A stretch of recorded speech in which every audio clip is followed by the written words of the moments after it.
kaperahan, pero parang ayan no, this is grabe, this is the energy of good luck, good fortune, swerte. Yung mga matutulungin naman talaga guys, no, talagang pinagpapala yan and talagang sinuswerte yan sa buhay. Yun nga lang guys, sabi ko nga sa inyo, i-balance nyo lang din kasi baka dumating dun sa point na kayo naman yung talagang sobrang nahihirapan. Pero ito guys, may dadating na hindi mo inaasahang swerte sa buhay mo. Unexpected swerte ito. Hindi inaasahan na swerte pagdating sa kaperahan. So this may be a new opportunity in money.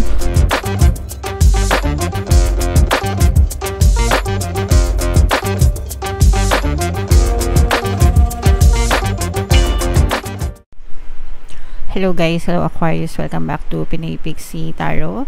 Ang pamagat ng episode natin for tonight is full moon kapalaran para ngayong August to September para sa Aquarius, Sun, Moon, Rising Sign, and Venus.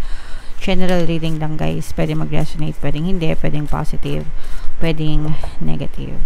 Yung full moon natin ngayong August guys ay sa August 19, and then yung next na full moon naman natin ay sa September 17 mga kapiksi. So ang reading na to ay para sa period na yan, and ang pamagat ng ating full moon ngayong buwan ay Sturgeon moon mga kapiksi. Alright?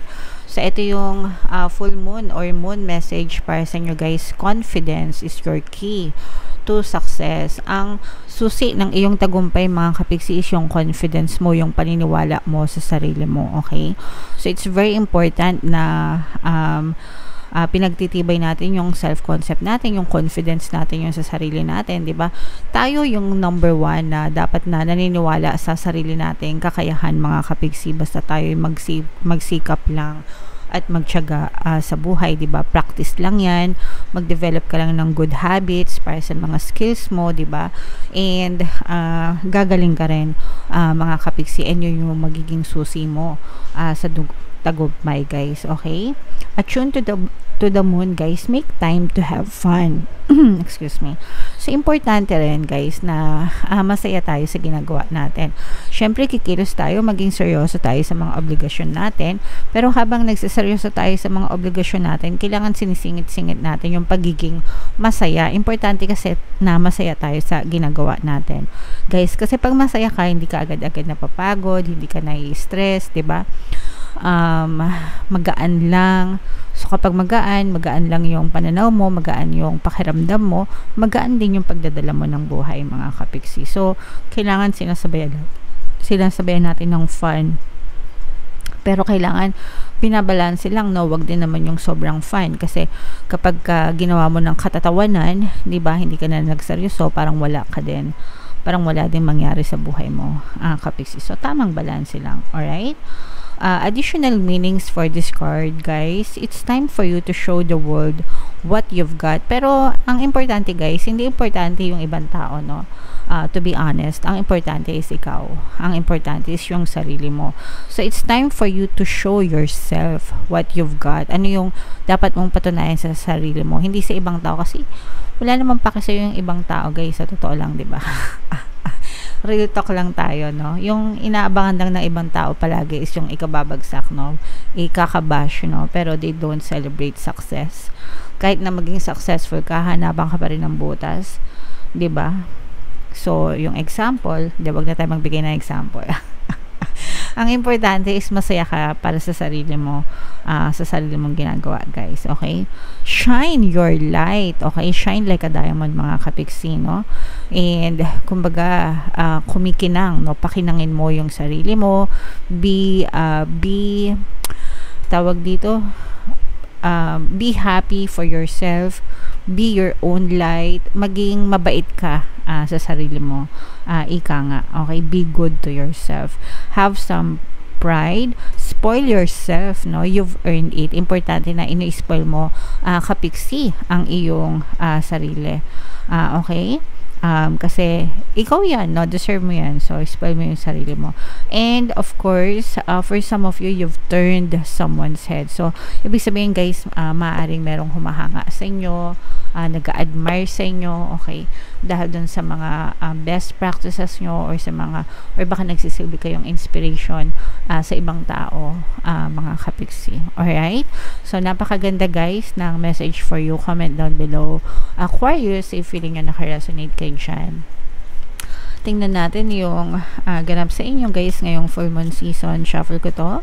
Habang sinashuffle ko to guys, panoorin nyo muna yung video natin regarding sa ating paano mag-manifest ng abundance video course. Kapiksi, sawa ka na ba sa mga struggles at hirap sa buhay mo? Masipag ka ba at masikap sa buhay ngunit hindi ka pa rin umaasenso? Ilang beses ka na bang nag-attempt mag-negosyo at mag-invest pero palagi ka pa rin nalulugi? Sa pagkakataon na ito ay maaaring may subconscious beliefs ka na nagiging balakid sa iyong pag-unlad at pagyaman. Introducing, paano mag-manifest ng abundance video course. Dito ay matututunan mo ma-overcome ang mga balakid mo para tuluyan ka ng umunlad, umasenso, sumagana, maging matagumpay, successful at maswerte sa iyong kabuhayan, pera, trabaho, negosyo sa lapi at kaperahan ng bonggang-bongga. Dali, mag-send na ng email sa pinoypixie@gmail.com at simulan na ang iyong pagyaman ngayon. Alright, so sa lahat ng gusto mag-avail ng course guys, yung promo natin for August, magbibigay ako ng free 3-in-1 pampaswerte sa subliminal, so pampaswerte sa buhay, sa pera at saka sa love life guys, worth 1,500 yung freebie na yan, so i-avail nyo na mga kapiksi. Sobrang ganda, and meron din tayong bagong course guys, paano mawala ang third party at magkaroon ng harmonious na relationship para mawala yung mga kabit ng jowa nyo guys. 30% discount naman yan until August 31, so i-avail nyo na mga kapiksi. Sobrang ganda. Alright, so Aquarius guys, ito guys, combination ng positive and negative pero medyo may pagkanega ng konti ang inyong reading, Aquarius, kaya in-represent ng King of Wands. Dito sa spread na to guys, ang sword suit or ang air elements ay nire-represent ng Wands suit, okay? So, kaya in-represent ng King of Wands dito, meron ditong presence ng water sign, mga kapiksi, at saka earth signs, Capricorn, Taurus, Virgo. For some of you, pwedeng may ganyan kayo sa inyong natal chart, or you may be dealing with a natal, other people na may ganyan sa natal chart.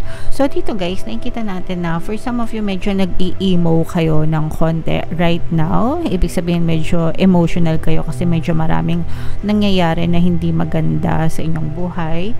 You may have a lot of troubles, a lot of problems. Yung iba sa inyo parang medyo nadidepress, medyo kinakain kayo guys ng pagsubok, or parang tinatalo kayo ng pagsubok. Ibig sabihin ito, pwedeng marami kayong mga pagsubok, tapos parang yung iba sa inyo nandun na kayo sa on the verge of giving up, parang gusto niyo na sumuko, nawawala na ng pag-asa yung iba sa inyo. And yung iba naman sa inyo parang ang dami yung excess baggage na hindi nyo mabitawan. So let's say for example, baka sa pamilya nyo tumutulong pa kayo pero hindi nyo sila mabitawan. Kumbaga parang hindi naman kayo obligado pero tumutulong pa rin kayo, which is, well, I don't see anything wrong, pero kayo yung nahihirapan. So let's say for example, kunwari lang may asawa na kayo, nakabukod na kayo, pero marami pang umaasa sa inyo, like pwedeng yung mga parents nyo or yung mga kapatid nyo, ganyan, o kaya naman mga in-laws nyo, mga kapatid nila, ganyan, mga kapatid ng asawa mo, parang gano'n, no? Parang nagkakaroon kayo ng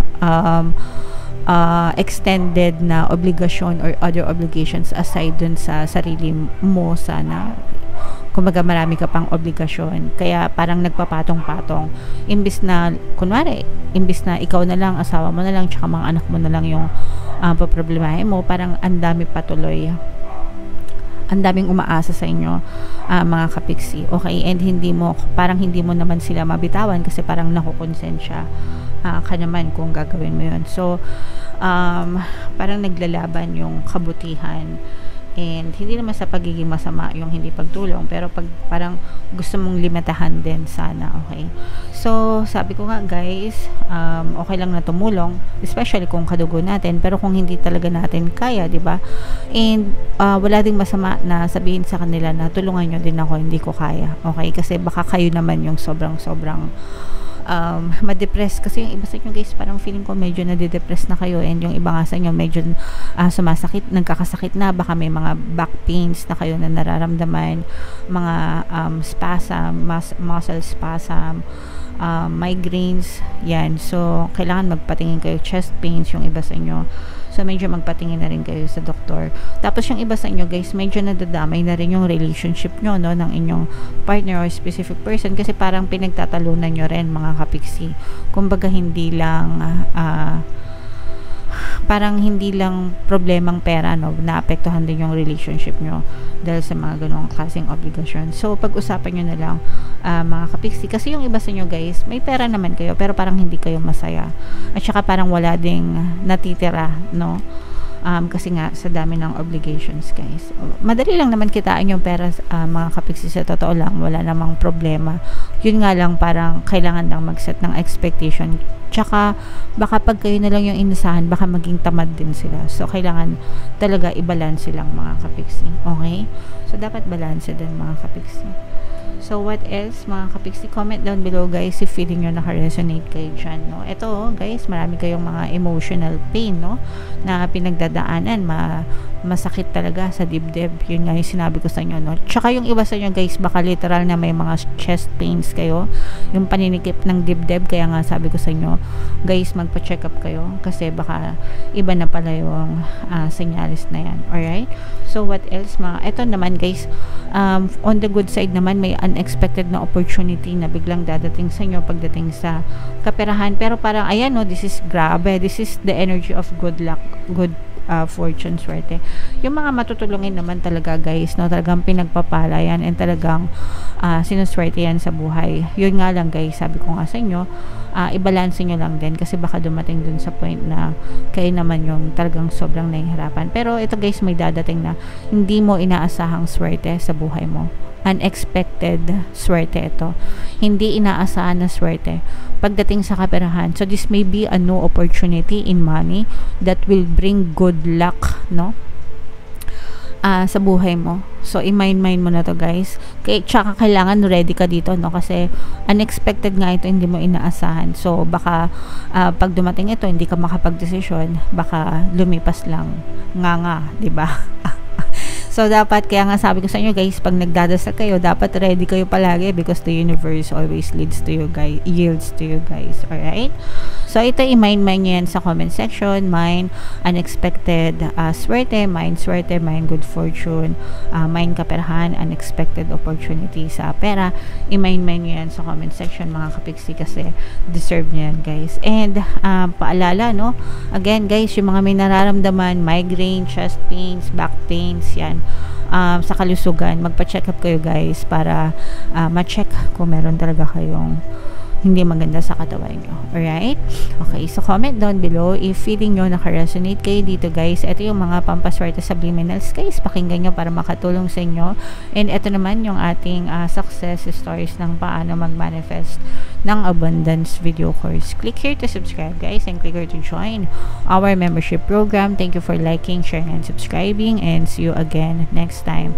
I love you all, guys. Have a nice day. Bye-bye.